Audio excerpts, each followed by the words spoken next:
Ну вот пробоксы с таможни вышли.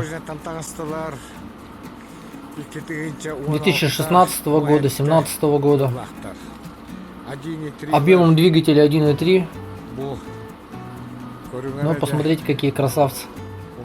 Вот такие вот. Белые, серебристые. Все идут 2 ВД. Единственное, они все на летней резине.